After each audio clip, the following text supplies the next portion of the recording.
This is Dean Ambrose, and you're getting a reality check from Just to the Bar on Trib Live Radio.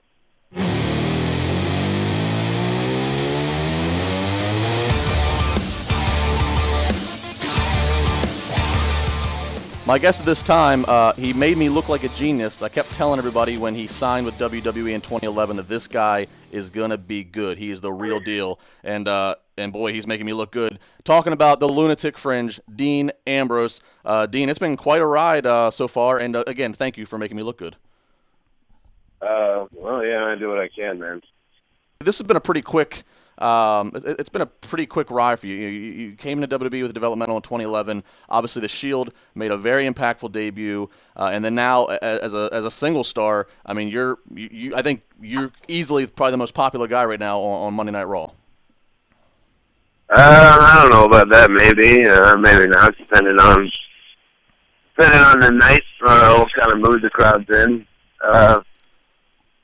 For me, all I can do is just go out and do. What I do, and, people like it, cool. If they don't like it, I don't really care either. I'm just going out there and doing my thing, and, just taking it day to day, man. Well, talk to me about, we're going to be able to see you do your thing here in Pittsburgh, actually on December 28th. And tickets go on sale for that October 11th at the Consol Energy Center. We're going to be able to see you do your thing. You get a lot of comparisons. I hear from people, Brian Pillman, Roddy Piper. Lately, you're bringing hot dog stands in the arena. It's a little bit of a Stone Cold kind of throwback. Do you like the comparisons, and do you agree with them? You're always going to get comparisons. I mean, everybody's going to be, everybody comes out is going to be like, oh, he's the ex so-and-so, or he reminds me of so-and-so, I get so many comparisons from so many people of a litany of guys. And the thing with me is, I've studied so much wrestling and so many wrestlers, so many eras and styles, for so long. My entire life has, been dedicated to being obsessed with this pretty much. And so I have so many influences and so much stuff in my brain that who knows what's going to creep in and pop out at any given moment. I don't really try to pattern myself after any particular person because, I just I literally make it up as I go along. I have no idea what I'm going to do, say, wear, think, or anything. Well, pretty much until I get to the building and pretty much until I get to the ring that night, So whatever comes out just kind of comes out, but still, I'm kind of like a giant, like a weird amalgam of, a million different wrestlers and a million different eras, all like, and anything could pop out at any time. I don't know. I like to know, if you're watching me, I like the people to not know what, there's a lot of guys, especially in WWE, and you would know who they are, you're going to see the same thing every single match, and you're going to hear the same thing, and every time they pick up a microphone, John Cena is never going to get mad at you, no matter what you do. You could steal his dog or set his house on fire, and he's not going to get all that mad at you. He's just going to come out and do the same thing he always does. And, me, I'm not like that. I get pretty upset pretty quickly. And, I don't even like to have an entrance or anything like that, too set in stone. A lot of guys come out and they get their exact little dance or their exact little thing that goes off at the right time with the pyro. And I'm like, well, what if I'm not in the mood to do my little dance tonight? What if I'm pissed off because somebody just, screwed me over last week, and I'm not in the mood to do my little happy dance to the ring? What if I want to storm down to the ring tonight, I don't like to be caught into a pattern like that, I like to fly by the seat of my pants kind of, you don't know if you're going to see, I might be in the mood to, swing chairs and, try to put somebody through a table. Or I might be in the mood to do a figure four leg lock. Or I might be in the mood to, say screw this and punch the ref, you know, or I might be in the mood to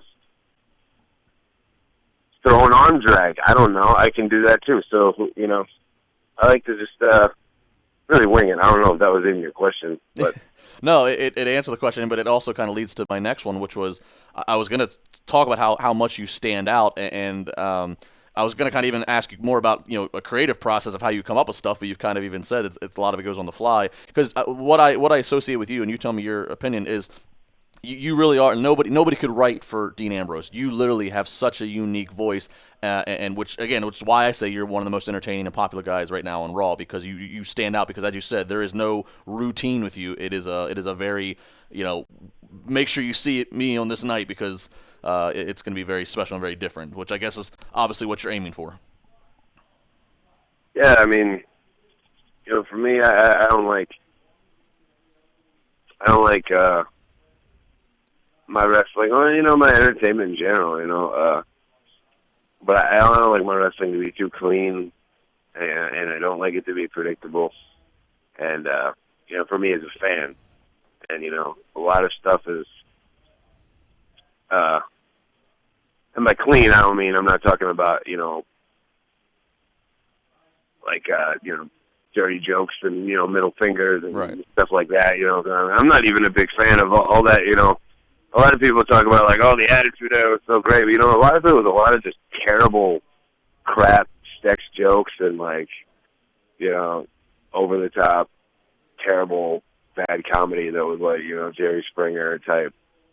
Like, ooh, you know, they made a joke about a woman's breast. So like, oh, it's hilarious. You know, where's the wrestling, you know? Right. I think I look back at a lot of that stuff now. You know, I was like a 13-year-old kid or whatever back then, so I was like, haha, they made a dick joke or whatever, so it's hilarious.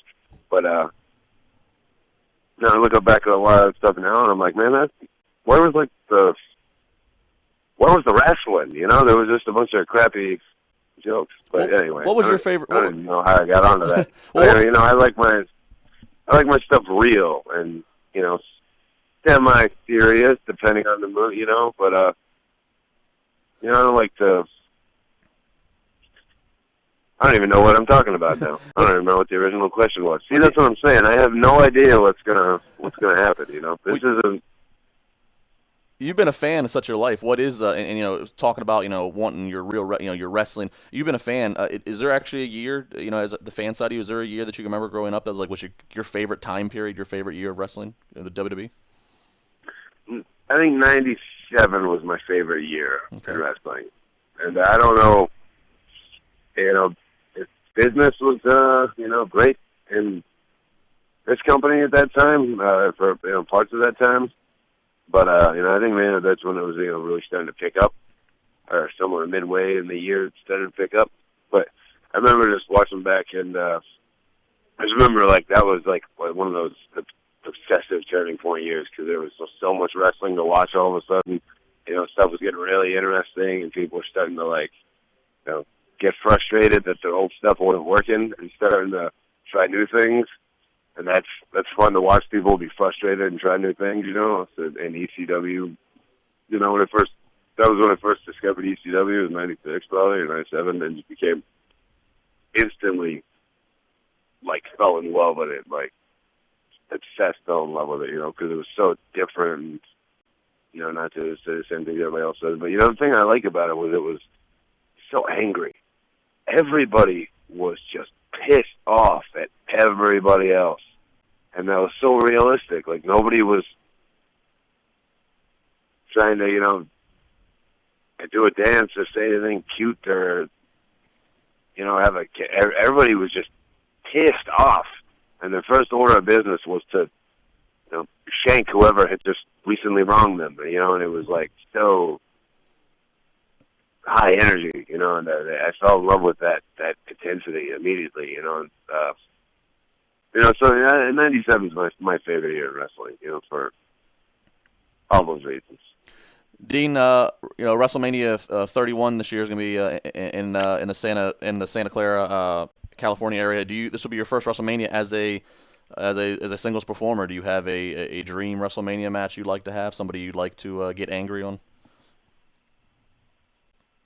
Yeah, I mean, I got a lot, several. As far as realistic ones, I got some in mind, and, as far as unrealistic ones, everybody's going to have their, their dream opponents and stuff. But as far as, realistic ones, I'll keep that under my hat for right now, because you never know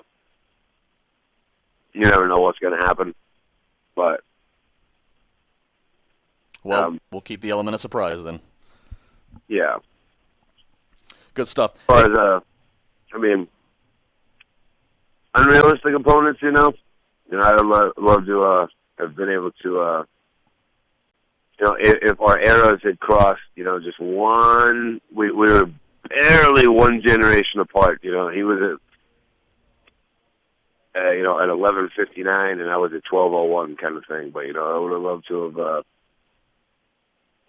have been able to do some real work with Mick Foley or Cactus Jack or whatever version. I think if our paths had crossed in 1994, you would have seen one of the most just grossly violent, entertaining spectacles that ever was. That'll be relegated to being living in the dream match world now. And then, a guy like Bret Hart that I get watching his work back now as an adult or as a professional, like knowing what I'm doing, and watching back the matches that I loved as a kid. And he was essentially like a forward-thinking, saw the whole picture in his head kind of storyteller, and not just a, winging on the fly kind of guy, which, even though I am a very much wing it kind of guy, I also really like that, that I also have a lot of that seeing the whole picture in my head, a year, of the whole, not just the match, but the whole storyline of a year ahead of time. And I have no idea how I'm going to get there, but I have visions in my head, and just kind of see what happens on the way there. But yeah, Bret Hart was like a guy, and talking to him, because you got to meet him and speak to him, that was kind of how he.